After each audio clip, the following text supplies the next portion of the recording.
Aquí empezamos. Buenos papás, buenos hijos. Un programa de Ludotecas Quellaveco que busca contribuir con los padres en la crianza de sus pequeños de 0 a 3 años. ¡Bienvenidos!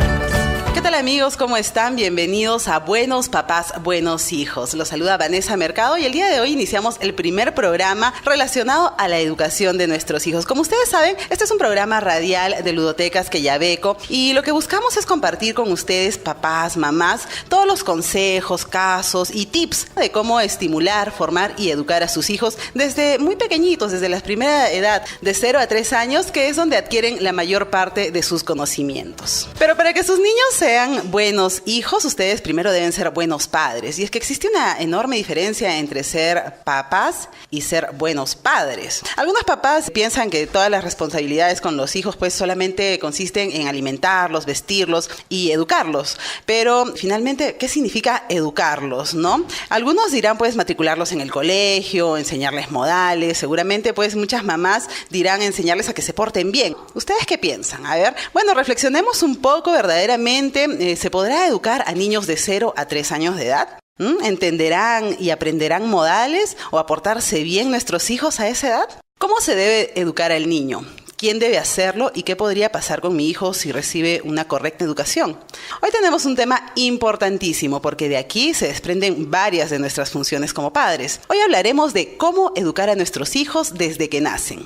Antes de darle la bienvenida a nuestra invitada especialista, quiero contarles que en esta nueva etapa de Buenos Papás, Buenos Hijos, vamos a contar con un panel de invitados conformado por padres y madres de familia, pues quienes van a aportar con sus preguntas y con sus experiencias. Ellas ya están aquí y nos van a dar a conocer de repente sus diferentes puntos de vista acerca del tema que vamos a tratar. Y ya saben, papás y mamás, los invitamos a participar con sus consultas de forma activa. Ahora sí le damos una cordial bienvenida a la psicóloga Diana Núñez. ¿Cómo está, doctora? Gracias por venir. Bienvenida a Buenos Papás, Buenos Hijos. Igualmente, un gusto estar acá en este programa que contribuye al desarrollo de cada uno de nuestros papás y de nuestros niños. De igual forma, quiero darles la bienvenida a nuestro panel de padres y madres que nos acompañan el día de hoy, a Roxana O'Brien. Hola, Roxana, ¿cómo estás? Hola, Vanessa. Y a Alicia Goyeneche también. Hola, Vanessa. También nos acompaña el día de hoy un papá, Nicolás Caso. Hola, Nicolás. Hola, Vanessa, ¿cómo estás? ¿Cómo están todos los panelistas, a las mamás que están con nosotros?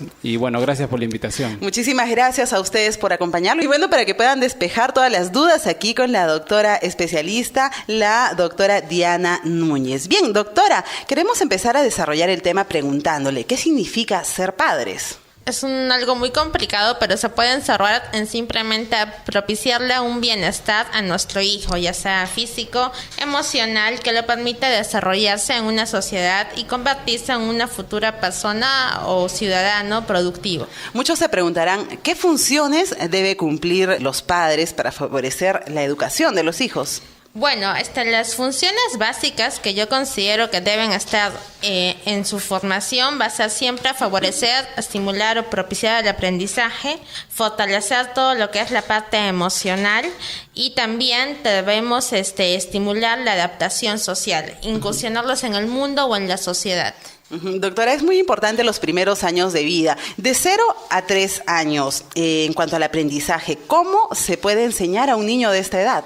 En primer lugar, de 0 a 3 años o la primera infancia, como lo podemos llamar, es la edad en que el niño aprende más cantidad de cosas. Todos los estímulos que perciben al ambiente son aprendidos. La mejor forma que nosotros tenemos de enseñarle es ayudarlo a descubrir el mundo.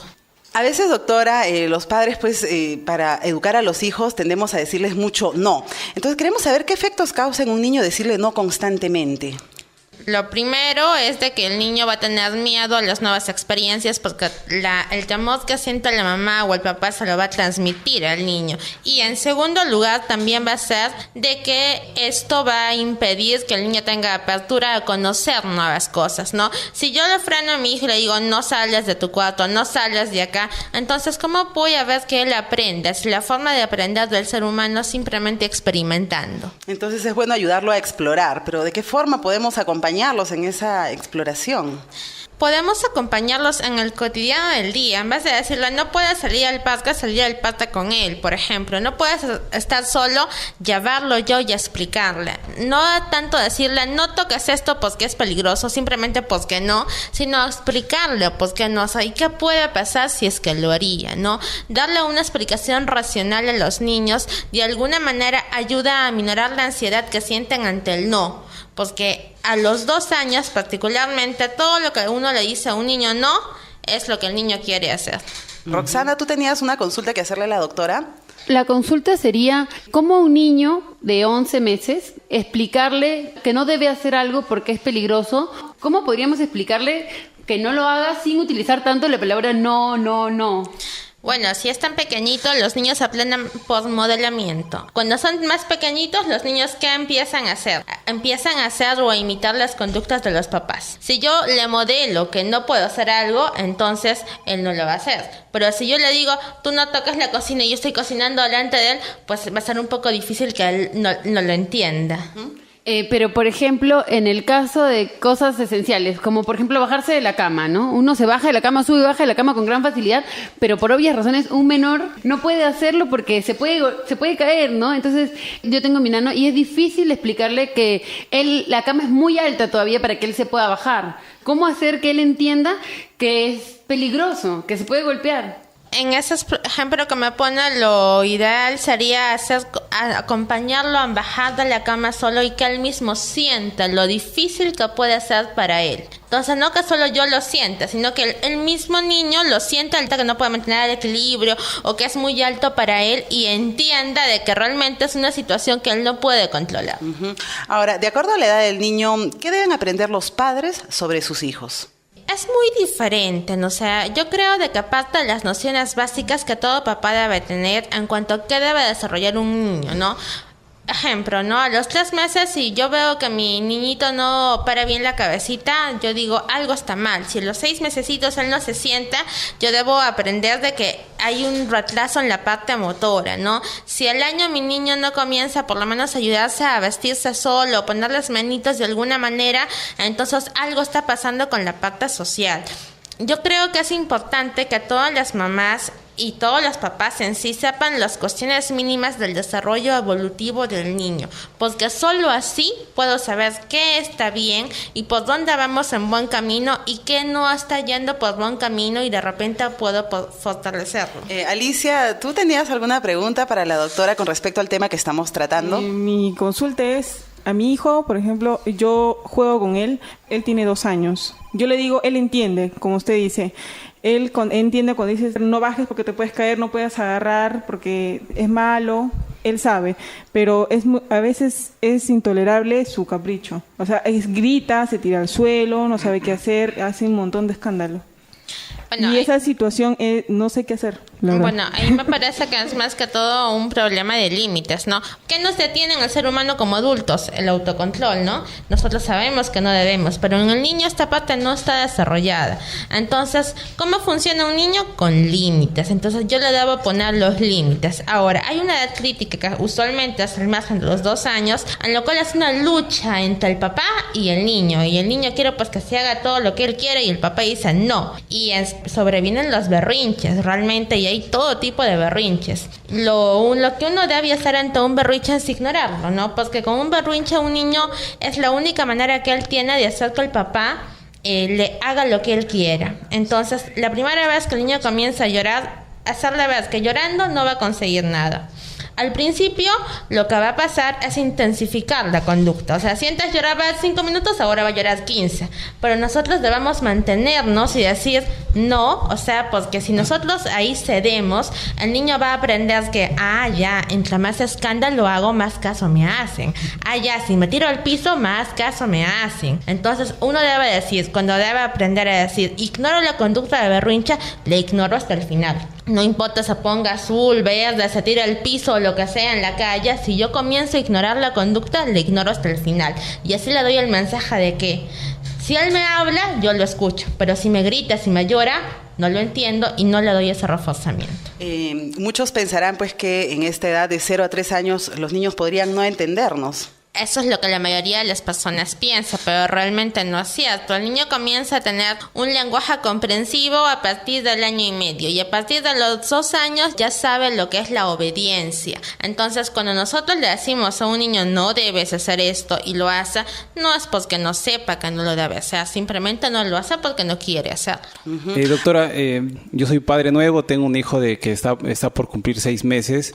Pero mi pregunta va, a veces nosotros como jóvenes, yo soy un papá joven, mi esposa es una mamá joven, tenemos varios temores de qué hacer, ¿no? con los niños. O sea, ¿cómo nosotros podemos afrontar, digamos, las nuevas experiencias que estamos viviendo, yo como padre y mi esposa como madre? Siento de que ella está más preparada como mujer que yo como padre. ¿Cómo podemos hacer eso? Bueno, la pregunta yo creo que no es tanto orientada hacia el niño, sino es más que todo el miedo que usted tiene a hacer las cosas bien o las cosas mal, y es que ese miedo se la va a ir quitando conforme usted adquiera la experiencia misma de hacerlo. En el camino de ser papás todos cometemos errores, y el ideal que usted dice, ojalá todos lo tuviéramos, pero la verdad es que no. Aprendamos en la experiencia. ¿Y cómo tenemos una mejor experiencia? Capacitándonos, informándonos, instruyendo, escuchando ese tipo de programas, leyendo libros, yendo a charlas, ¿no? Esa es la mejor arma que nosotros vamos a tener para hacer un buen desempeño. Ahora, el miedo existe. Entre más pequeño el niño es como que pensamos a veces los papás que se nos van a romper y a veces ni los quieren cargar. Entonces, esto es algo natural, pero solo con el tiempo vamos a comenzar a sentir esto como parte de nuestra experiencia. Recién va 6 meses como papá, entonces asuma la experiencia que tiene, siéntala, vívala y acéptala, y eso lo vas a sentir más cómodo. Muy bien, habilitamos nuestra línea telefónica para todos los padres que quieran hacer llegar sus consultas, las puedan hacer llegar por interno, y nosotras vamos a tratar de responderla aquí con la doctora Diana Núñez, especialista en el tema. Y bueno, hemos estado hablando mucho sobre la función de los padres con respecto a la educación a través del aprendizaje de sus hijos, especialmente de 0 a 3 años. En todo caso, doctora, ¿por qué conclusiones podríamos dar con respecto a este tema? Bueno, lo principal es que todos los papás deben conocer qué deben aprender sus hijos o qué deben saber a cada una de las edades, desde los 0 años hasta lo que viene. La segunda conclusión, y es muy importante, es que los papás deben acompañar en el aprendizaje de sus hijos. Y un muy buen ejemplo es el método Suzuki, ¿no? Y otra conclusión es de que siempre nunca hay que olvidar que como se da un aprendizaje en niños, a mayor estímulos van a intervenir en el aprendizaje de algo, ese aprendizaje se consolida de una forma más permanente. Entre más práctico sea, entonces va a ser más fácil que el niño lo asimile. Doctora, usted ha mencionado el método Suzuki, que es el que se emplea en las ludotecas Quellaveco para todos los niños. Brevemente, ¿nos podría explicar este método, en qué consiste? Bueno, este método en conciso tiene que ver mucho con la parte musical, la estimulación musical, y que le enseña a la mamá o al papá todo el proceso de desarrollo, lo estimula. O sea, no habla de una persona como antiguamente hablábamos de una estimuladora que hacía con todos los niños, sino que le enseña a cada papá cómo estimular a cada uno de sus hijos. Y esta cercanía, este vínculo afectivo con el cuidador, la música y todos los elementos que usa hacen que el niño y la estimulación sea más fructífera. Qué importante este método que se da en todas las ludotecas Quellaveco, y bueno, todos los padres deberían aprovechar, ¿no?, para contribuir a la educación de sus hijos. Bueno, vamos a ir a una pequeña pausa, pero recuerden que pueden enviar también sus consultas al Facebook del programa. El Facebook es Buenos Papás, Buenos Hijos. Así es que vamos a volver luego de la pausa con más preguntas del público y con las respuestas aquí de la doctora. El dato del día. Si un niño está en un ambiente estimulante, tendrá una capacidad de aprender 25% mayor. Por el contrario, si se encuentra en un entorno de baja estimulación, tendrá 25% menos capacidad de aprender. Estamos presentando Buenos Papás, Buenos Hijos. Muy bien, estamos de regreso aquí en Buenos Papás, Buenos Hijos y estábamos conversando con la doctora Diana Núñez, especialista del Centro Ser y Crecer, sobre la educación de nuestros hijos desde que nacen, ¿no? Especialmente hasta los 3 años. Habíamos dicho primeramente que la función de los padres en la educación de los hijos pasa por 3 papeles indispensables. Habíamos mencionado pues que el primero era favorecer el aprendizaje, ¿no? Que ya lo mencionamos en el bloque anterior. Segundo, fortalecer la estabilidad emocional y tercero, favorecer la adaptación social. Bueno, en este bloque nos vamos a dedicar a el fortalecimiento de la estabilidad emocional. Doctora, ¿qué significa estar emocionalmente estable en un niño de 0 a 3 años? La estabilidad emocional se va haciendo desde pequeños, pero justo en esa edad lo podemos observar en un niño que sea seguro, que sea capaz de conocer o asimilar nuevas experiencias, pero también pueda diferenciar cuáles son las situaciones de peligro, ¿no? Un niño que sea capaz de establecer nuevos contactos sociales o nuevos amiguitos sin miedos o sin estar introvertido, sin sentir ansiedad. Un niño que se sienta y lo veamos contento y feliz en todo lo que es su estado de ánimo. ¿Qué señales nos podrían alertar de que algo no anda bien? Un niño demasiado introvertido que en una fiesta, por más que haya diferentes niños, no quiera participar. Un niño que cada vez que le decimos no me hace un llanto enorme y realmente llora como si le hubiéramos, no sé, quitado algo esencial para vivir. Un niño, por ejemplo, de que por el contrario es muy impulsivo y agresivo y cuando alguien le dice no a algo, cuando él no quiere jugar con él, pega, golpea o agreda, es un niño, son indicadores que no está yendo bien en la parte emocional. O un niño que no mira peligros también, un niño que le gusta mucho el riesgo, ¿no? Que no se da cuenta cuando algo es peligroso, también es un indicador de que no está yendo bien en el área emocional. Doctora, bueno, a veces los padres pues tienen mucho miedo de involucrarse, ¿no? Y le dejan toda la tarea a la mamá. Por favor, yo quiero que usted les explique cuál es la función que cumple pues la figura paternal, ¿no? Y de qué forma puede ayudar también en la educación de los hijos. Esencialmente, o sea, dentro de una familia nuclear que exista mamá, papá e hijos, la función del papá siempre va a ser una figura de autoridad.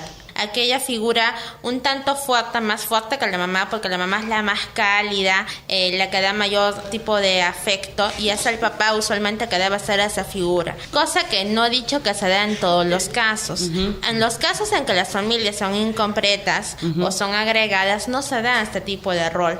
O también existen algunos casos en que la mamá es la figura fuerte y el papá es aquella persona que consiente, que engríe.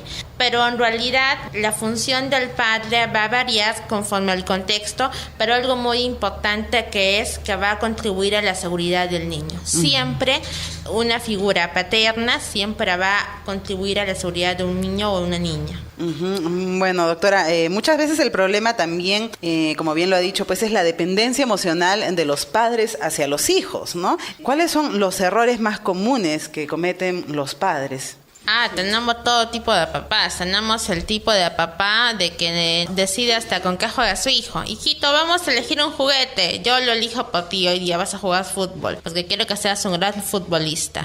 Entonces, ¿qué hacemos? El niño les estamos mutilando un poco emocionalmente, porque el niño no tiene elección propia. Le estamos enseñando al niño que no tiene decisiones. Le estamos enseñando al niño a que su opinión no importa, porque yo siempre voy a decidir por él. Tenemos el tipo de papás de que un poco más es como si lo llenáramos de flotadores por todo lado, porque nos da miedo de que se caiga, de que se queme, de que les pasa cualquier cosa. Así que es como que lo encerrara en una burbuja y no lo dejo experimentar nada. Entonces estoy privando a mi niño de conocer el mundo. Tengo aquellos papás que cada vez que su hijo llora creen que se acabó el mundo y lloran al lado del niño, ¿no? Que dicen, por ejemplo, cuando están peleando un grupo de niñitos y le dicen, yo quiero mamá ese juguete, y él, préstamelo, no, el otro le dice, no te lo presto, no importa, yo te compro otro más grande. Entonces, ¿qué le estoy enseñando a mi hijo? Le estoy enseñando a mi hijo, ya cuando no tengas algo, te consigas otra cosa que sea mejor. No le enseño a sentir que eso no es suyo. No le enseño a asumir el sentimiento de aceptación frente a una negativa, de asumir una frustración. ¿Qué podemos hacer en estos casos? La mayoría de papás tienden a querer que sus hijos experimenten solo sentimientos positivos. Y yo me pregunto y digo, Pero entonces, si los papás quieren que solo existan sentimientos positivos, ¿cómo pretenden que los hijos en la edad adulta o en los adolescentes sepan afrontar sentimientos negativos? Y toda la vida lo único que yo hice fue generarle pensamientos y sentimientos positivos. ¿Yo debo permitir que mi hijo sienta tristeza? Sí. ¿Me va a doler como papá? Sí, pero debo permitirlo. ¿Debo permitir que mi hijo sufra? De alguna manera sí, pero debo ayudarle a que enfrente esa situación y que la viva. ¿Debo enseñarle a mi hijo que existe la frustración? Sí, pero también existe la tolerancia hacia ella. Entonces, no solo darle sentimientos positivos, sino también permitirle que sienta sentimientos negativos, pero estar acompañándolo ahí para salir de esos sentimientos negativos. Doctora, tenemos una pregunta que nos han hecho llegar por interno. Nos dicen, ¿cómo podemos fomentar una autoestima positiva en nuestros hijos? Una autoestima positiva parte del hecho de aceptar a mi niño como es.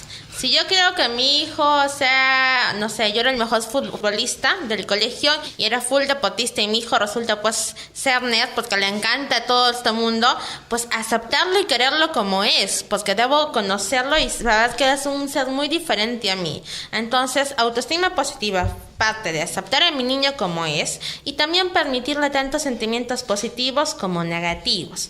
Y obviamente también una parte es brindarle el afecto o la seguridad necesaria de que así como es, yo lo quiero. Y de que así, aunque tenga sentimientos positivos y negativos, yo estoy ahí.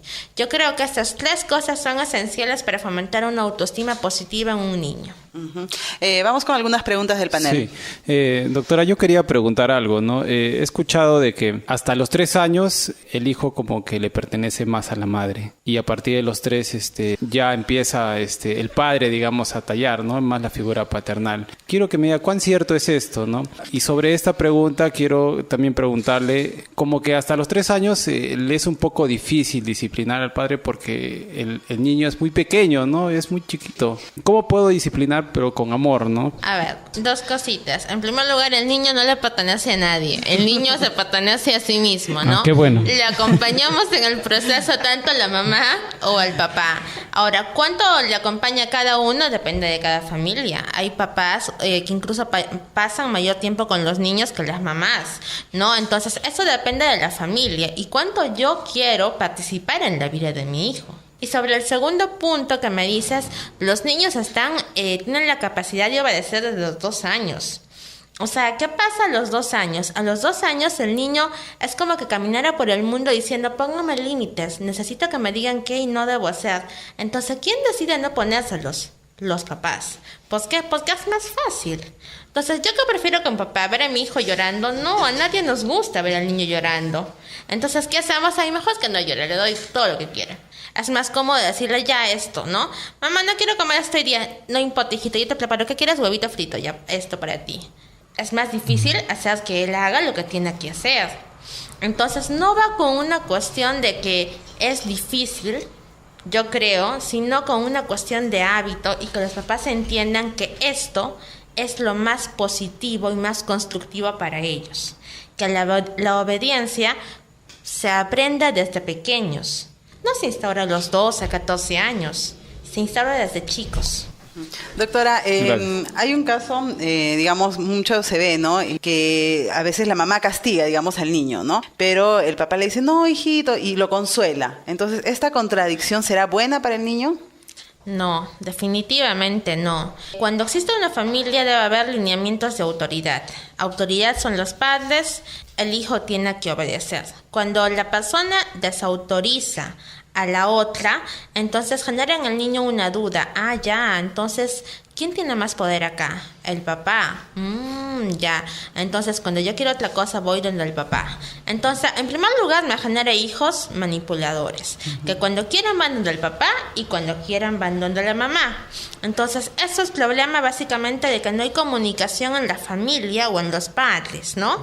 Y la otra, cuando tenemos un doble mensaje de aquel papá que castiga quizás muy severamente y luego consuela, estamos generando en el niño una inestabilidad emocional, pues que con el tiempo, y es que pasa, podemos tener en el futuro, digamos, niñas que se convierten en mujeres víctimas de violencia, ¿no? Que se acostumbran al golpe y luego a las flores. ¿Pues qué? Pues que de niños aprendieron a eso, que los castigaban y luego, ay, hijito, creo que me excedí un poquito, ¿te compro algo? Entonces, ¿dónde está el mensaje de por qué lo castigué? ¿Dónde está el razonamiento de qué es lo que hizo mal? No estamos dando un mensaje adecuado, por el contrario, estamos generando esa ambivalencia en el pensamiento que en el futuro va a generar problemas en las relaciones afectivas. Doctora, una consulta. En mi caso, yo tengo un gran problema. En mi casa es una familia bien grande, donde existe papá, mamá, abuelo y abuela. El problema es grande porque yo corrijo, papá corrige, abuelo es consciente. Mi hijo ya aprendió a cómo, o sea, si papá, mamá dice no, va donde el abuelo y la abuela. Y la abuela, por más que uno le dice, no, yo estoy criando a mi hijo, por favor, ya, voltea, le da. Ya, definitivamente los hogares segregados sí son una dificultad. Los abuelos se han hecho para consentir y los padres para educar. Si existiera la posibilidad de fomentar una separación del lugar, sería lo ideal. Si es que no implica que no vivamos juntos, simplemente separemos la olla. ¿Qué significa eso? Que el desayuno, la comida, la compartamos con los elementos nucleares, pero que los abuelos, si bien viven en la casa, se mantengan a la distancia de cómo formo yo a mi hijo. Ahora, otra cosa muy cierta es de que los abuelos se van a meter hasta donde los papás lo permitan. Porque si papá y mamá se ponen de acuerdo y dicen, hasta aquí nomás, yo educo a mis hijos así, pues habría una sincronía. Pero si no hace así, entonces quien se está perjudicando es el niño. Porque tiene dos imágenes de autoridad, al abuelo y los padres. Entonces, eso le genera inestabilidad. Una consulta. Mi esposo trabaja fuera en la semana. De 15 días trabaja 10 afuera y 5 aquí, ¿no? Entonces, ¿cómo lograr, ahora que mi hijo tiene 11 meses y es pequeño, que entienda que hay días que papá está todo el día y hay días que papá no está? ¿Cómo hago para que emocionalmente esté estable al ver algunos días a papá todo el día y otros días no ver a papá? Y obviamente cuando está papá es otra cosa, porque es jugar, pasear, salir, ¿no? Como que la rutina se rompe por los días en los que papá está con nosotros, ¿no? Ya, ahí la pregunta está un poco complicada, porque a los 11 meses le diré que el pensamiento de un niño es meramente concreto. Es decir, si mamá está ahí, mamá está, y si mamá se esconde, no está. Simplemente el niño no entiende que se fue un ratito, simplemente él entiende que no está. Entonces, solo le importa lo que esté y lo que no esté. Ahora, ¿cómo podríamos generar la estabilidad? Fácil.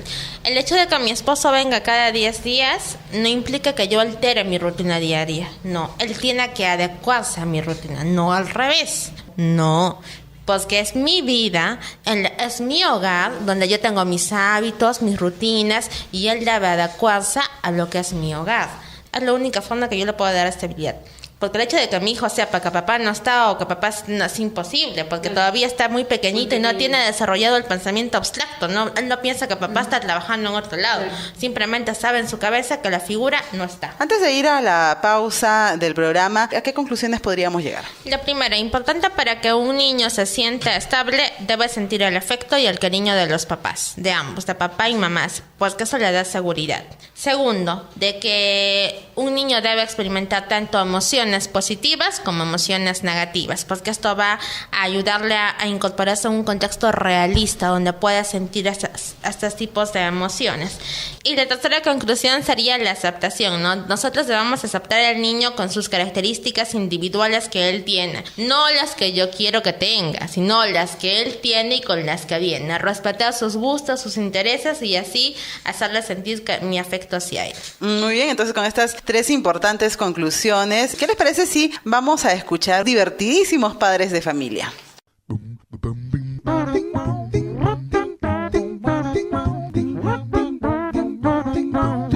Hola, yo soy la mamá de Elizabeth y tengo 25 años. Tengo 2 hijos. Mis hijas se llaman Camila y la otra se llama Romina. Tienen 3 años, son gemelas. Empezaron a caminar casi cuando iban a cumplir 1 año, pero recién estaban empezando pues a dar sus primeros pasos, se caían. Mis niñas son bastante sociables, bien juguetonas, amistosas, les encanta bailar. Son bastante, creo que bailarinas, porque les pongo música, me piden música, las canciones de moda, les gusta escuchar. Bueno, algunos dicen que se parece más a su papá, pero yo pienso que no. En lo que sí se parecen a su papá, yo puedo destacar que es que son como su papá, les gusta bastante extrovertidas, les gusta conversar, y así es su papá, bastante sociable, ¿no? Tiene gran cantidad de amigos y ellas son igual. En respecto a mí, son niñas lindas, porque creo que todos los niños son lindos, sino que según el comportamiento de los adultos van aprendiendo a comportarse, ¿no? Y ellas de esa manera creo que ya van formando su personalidad. O sea, yo enseño primeramente con el ejemplo, ¿no? Si quiero que ellas aprendan a armar un rompecabezas, yo empiezo a armar, de ahí ya les nace la curiosidad por querer hacerlo, ¿no? Igualmente para armar bloques, yo les armo una figura grande y a ellas ya también quieren hacer lo mismo. Creo que todos los niños aprenden del ejemplo.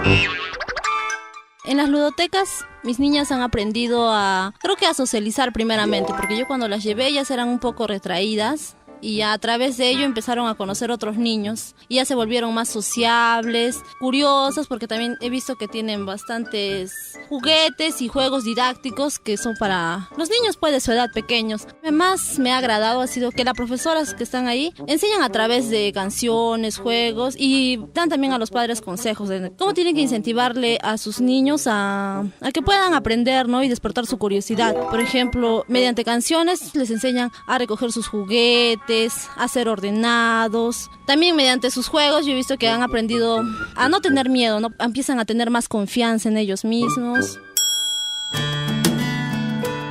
Así como les he compartido mi experiencia sobre lo que mis niñas han aprendido en las ludotecas, me gustaría que el resto también pueda compartir esta experiencia y se animen a llevar a sus niños a las ludotecas de Quellaveco.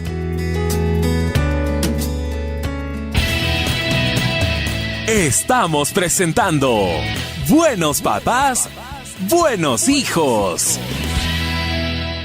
Muy bien, estamos aquí de regreso en Buenos Papás, Buenos Hijos. No se olviden que las ludotecas están por todo Moquegua. Hasta el momento hemos atendido a más de 1,200 padres y niños. Y quiero enviar un saludo muy, muy especial para todos los papitos y a los niños también que asisten a nuestras ludotecas que están ubicadas en la zona de Carumas, Cuchumbaya, San Cristóbal, Calacoa, Titire y Aruntaya. Un fuerte abrazo para todos ellos y que sigan asistiendo a las ludotecas, que sigan llevando a sus niños y que inviten a otros papitos para que puedan ser beneficiados con este aprendizaje. Bien, bueno, estamos en la parte final ya del programa hablando de la responsabilidad de los padres en la educación de sus hijos, esencialmente de 0 a 3 años. Y nos faltaba abordar un tema, doctora Núñez, cómo se deben adaptar ellos a la sociedad, ¿no? Esto pasa pues por a veces obedecer reglas, cumplir con las leyes propias pues de esta sociedad. Doctora, ¿cómo podemos inculcarles la obediencia desde bebitos? Desde pequeños, como dije, la obediencia o el concepto de obediencia se instaura a partir de los 2 años aproximadamente, ya tienen la concepción. A mí me gustaría preguntarle más bien cómo hacen nuestras mamás para hacerlo, para orientarlas a partir de eso. Ahí tenemos a nuestras mamás que pueden responder perfectamente. A ver, con la mamita Alicia, dígame usted, ¿cómo le pone usted los límites al niño o el niño hace en casa lo que quiere? Bueno, yo con mi hijo mayormente tiendo a que él experimente, ¿no? Si quiere, por ejemplo, estoy planchando y quiere agarrar la plancha, yo le digo quema y soplo, ¿no? Que quema. Luego, si quiere bajar las gradas, ya se ha caído y tengo que ayudarlo a bajar. He tratado de enseñar cómo puede bajar él tranquilo las gradas, despacio. Pero siempre para enseñarlo él ha tenido que llorar, que caerse. Ya, ha hecho algo muy muy peculiar. Ha utilizado un método que psicológicamente hablamos como se llama consecuencias naturales. Que nosotros le enseñamos al niño a hacer diferentes cosas. Por ejemplo, si yo le digo al niño, hey, pequeño, no juegues con el gato, ¿no? Y el niño, está jugando y te va a arañar. Y si no juegas con el gato, ¿qué debo hacer para que el niño no juegue con el gato? Nada, que juegue nomás, cuando la araña va a dejar de jugar. Pero ojo, que no funciona con todo, Porque si le digo a mi niño, no juegues con la cocina, juega y me incendia toda la casa, esa no es la idea, ¿no? Entonces, de ahí de alguna forma está bien el hecho de que el niño entienda las consecuencias a las que lo que hace tiene una consecuencia en sus comportamientos. Pero no estamos hablando muy bien de un límite, estamos hablando más de todo de consecuencias. Y a veces los seres humanos estamos acostumbrados a asumir las consecuencias porque nadie nos puso un límite. ¿Dónde debe partir el concepto de obediencia? De normas en casa. Y las normas se instauran para todos. Por ejemplo, y con normas quiero decir horarios. El horario de levantarse, ¿a qué hora es? El horario de almorzar, ¿a qué hora es? El horario de cenar. Todos nos sentamos a la mesa para comer, ¿no? No como muchas mamás que a la hora del almuerzo están persiguiendo al niño que va alrededor de la mesa con la cuchara para ver qué coma. Porque eso lo veo muy a menudo. Entonces debo ponerle a mi hijo primero el límite, primero la norma, y también ponerle al lado: ¿qué pasa, hijo, si no cumples esta norma? Sobreviene, yo no diría un castigo, sino una consecuencia a lo que le hace, que puede ser como lo que me ha dicho el método de consecuencias naturales, como puede ser quitarle algo que a él le gusta o aplicarle a un reforzador, o sea, digamos de que esa conducta que está haciendo no es la adecuada, ¿no? Pero al momento de poner los límites y las normas de convivencia son básicos antes de que demos el proceso de los castigos o de los reforzamientos negativos. Bueno, y hablando también es que aquí tenemos, la mayoría de papitos son de niños más pequeños, pero vamos a ir con el señor Nicolás. Dígame, si usted tuviera, hipotéticamente su bebé tuviera 2 años, 3 añitos, ¿le daría alguna obligación en la casa? ¿Haría lavar la ropa? ¿Le haría cocinar? No cosas grandes como esa, pero sí le enseñaría cosas que me podría ayudar a mí a realizar alguna actividad, ¿no? ¿Cómo cuál? No sé, poder arreglar de repente algo de la casa. Él no lo va a arreglar, sino yo lo voy a arreglar, pero yo le enseñaría cómo se realiza. Y a mi esposa, pues podría ayudarle a, no sé, a cocinar de repente. Tan chiquitos los 3 añitos. No me refiero a eso, ¿no? De repente podría enseñarle a pelar algunas habas, algunas arvejas. Yo creo que eso sí puede hacer un niño de 3 años, ¿no? Ya. Yo siempre digo de que no sé quién se le ocurrió la idea de decir que el niño lo único deber que tiene es estudiar, porque eso está muy lejos de la realidad. ¿Acaso los adultos solo trabajamos? Que no trabajamos, tenemos obligaciones con nosotros, vamos a la casa, limpiamos, lavamos, que no tenemos que ver por nosotros, y el niño también. Desde pequeñitos tenemos que enseñarles que los niños tienen 3 tipos de obligaciones. Para consigo mismos, todo lo que tiene que ver con el cuidado personal, asearse, vestirse, cambiarse. Lo que tiene que ver con el lugar o el espacio donde yo vivo, que es el cuidado a mi casa. Por ejemplo, si tiene 3 años, ¿qué podrá hacer? ¿Podrá emparejar las medias? ¿Será mucho? Yo creo que no puede emparejar las medias de todos, ¿no? ¿Podrá poner los zapatos a su sitio? Yo creo que sí. ¿Podrá poner los individuales? Yo creo que también. Y desde pequeño le estoy instaurando la idea de que tiene obligaciones con su hogar, con su espacio, para después cuando tenga 14, 15 no esté llorando porque a mi hija no le gusta hacer nada en la casa porque yo no le enseñé a hacer nada. Y obviamente esa es la dificultad. Y obviamente también tienen obligaciones con el estudio, que en el futuro, cuando son adultos, se convierten en trabajo, ¿no? Entonces, esos son los 3 tipos de obligaciones que todo ser humano tiene, que debemos enseñarles a los niños desde pequeñitos, para consigo mismos, para con el hogar o el espacio en donde estén, y para con el estudio o en el futuro con el trabajo. Doctora, ¿podríamos mencionar qué hábitos de repente puedo incentivarles que podemos incentivar a nuestros hijos de acuerdo a su edad? Cuando son pequeños, sobre todo pueden instaurar los hábitos de sueño, a qué horas es bueno dormir. Pasados los 2 años, no es recomendable que el niño duerma una siesta en el día, pasados los 2 años. Hasta los 2 años es normal, ¿no?, que el niño tenga un sueño irregular, pero pasados los 2 años, lo recomendable es que tenga un sueño largo y profundo a partir de cierta hora y que despierte fresco, ¿no? Los hábitos alimentarios, los básicos también. El hecho de que el niño cuide, se alimente solo, el hecho de que el niño se siente a la mesa y termine sus alimentos, sea lo que sea, Es decir, no que me elija las cosas que comer, sino que a pesar de que no me gusta, entienda de que él lo tiene que comer, porque si no, no hay otra cosa en casa. Son los más importantes a los 3 años, ¿no? Y los hábitos, digamos, del hecho de arreglar sus desórdenes. Por ejemplo, poner su ropa sucia en un tacho, poner sus juguetes en orden. Esas son las consecuencias de los comportamientos que ellos tienen. Hasta los 3 años, básicamente, esos son los hábitos que yo debo fomentar en él. Tenemos algunas consultas del panel, ¿alguna duda? Nicolás quería hacer una. Mi hijo tiene 6 meses.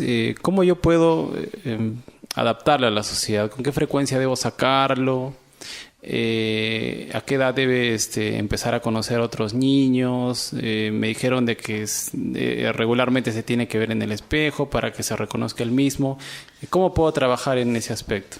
A los 6 meses es complicado porque el niño recién se está desarrollando, ¿no? Básicamente la adaptación y todo esto, adaptación, obediencia, es un trabajo fuerte a partir de los 2 años. 2 años para arriba tenemos que trabajar bastante todo lo que es límites, normas, porque en algunas casas hay guerras con los niños, en los cuales el niño cree que sigue teniendo el poder y la mamá se rehúsa a perderlo, ¿no?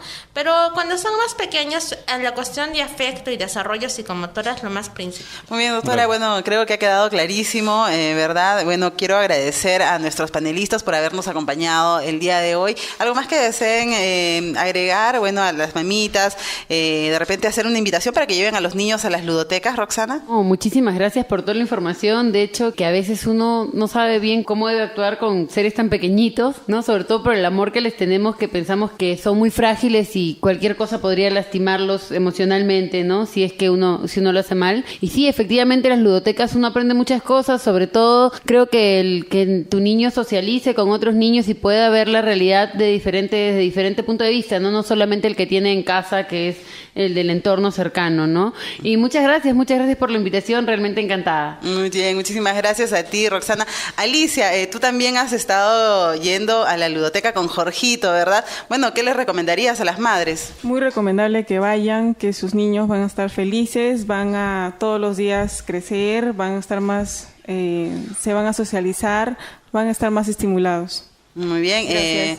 Bueno, Nicolás, esperamos que tus dudas hayan sido resueltas en parte en este programa. Gracias, Vanessa, por la invitación y bueno, me voy muy nutrido de mucha información de cómo tengo qué rol desempeñar como padre, ¿no? Muchas gracias. Espero que me inviten para el otro programa también. Muchísimas gracias. Así será, definitivamente. Bueno, doctora, creo que ha quedado clarísimo y bueno, papis y mamis que nos escuchan, creo que habíamos aprendido pues lo indispensables que somos para la educación de nuestros hijos, ¿no? Y que, bueno, esta función va mucho más allá de simplemente matricularlos en el jardín, ¿no? En la cuna. Doctora, bueno, ¿qué recomendaciones podríamos hacer finalmente a los padres para favorecer la educación de sus hijos? Como lo dije al principio, ¿no? Yo creo que el hecho de capacitarse, el hecho de entrenarse en la educación de sus hijos es lo más importante. En la medida ellos puedan acceder a escuchar ese tipo de programas, en la medida ellos puedan asistir a charlas periódicas, en la medida puedan pasar alguna vez a conversar con un psicólogo y preguntarles qué es las dudas que tienen y no decir, ay no, qué roche, el psicólogo pensará que estoy loco. Yo creo que es un buen paso para seguir adelante.